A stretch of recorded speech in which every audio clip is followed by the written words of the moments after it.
When stars collide, or just go on a joyride. It's Rhyme and Reason 460. There's a rhyme and reason for your life. There's a rhyme and reason why you... Hey there, Tony here. And I want to come right out and ask you, ain't it nice when stars collide? I know usually that expression, when stars collide, brings on visions of falling in love. When stars collide, my love, we shall be there to fall in love. We shall be there. Well, what about when actual stars crash into each other? It's all bliss and fun until somebody gets hurt, right? Fortunately, that's a rare event when stars collide. So rare that scientists had never seen it happen until pretty recently. At least that's what I found in an article online. But you sort of have to take that article with a shaker of salt.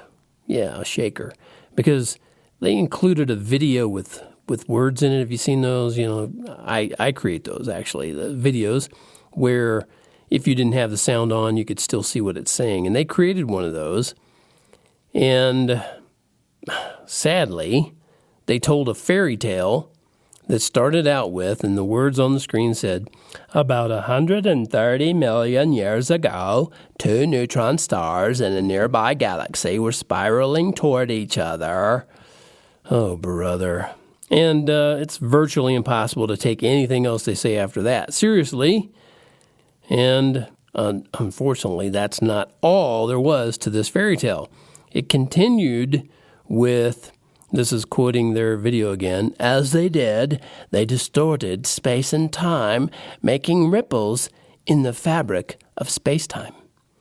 Yeah, space-time. That's a word. Space-time. And it's made up of fabric, apparently.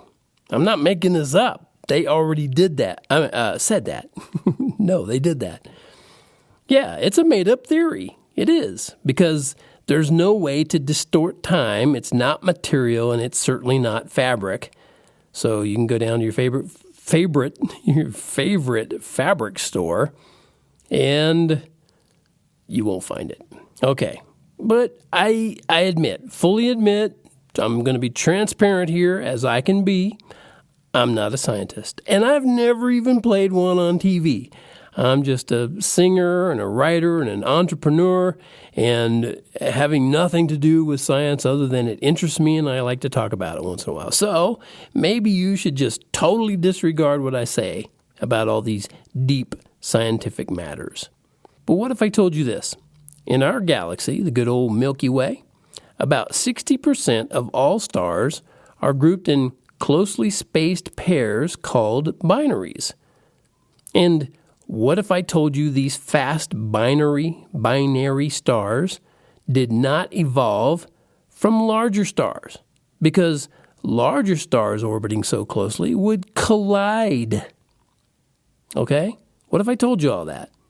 I bet you look at the information and say something like, if two stars cannot evolve into a condition that has them orbiting each other every 11 minutes, one wonders whether stars evolve at all. I bet you'd say that, right? Somebody did, and that somebody would be Dr. Walt Brown, a PhD from MIT, who provided the information that I'm sharing with you. And I'd have to agree with the doc. But I know my Christian worldview means I'm biased against science, right? It's got to be, because you know those Christians, they don't like science. So I must be biased against science, right? Wrong. I'm biased against bogus science. The kind of science that starts out each of its fairy tales with millions of years ago, or, something like that. I mean, that rubbish is so debunked. It's so 20th century. But if you want to believe in evolution fairy tales, then you should get yourself a job in telemarketing sales.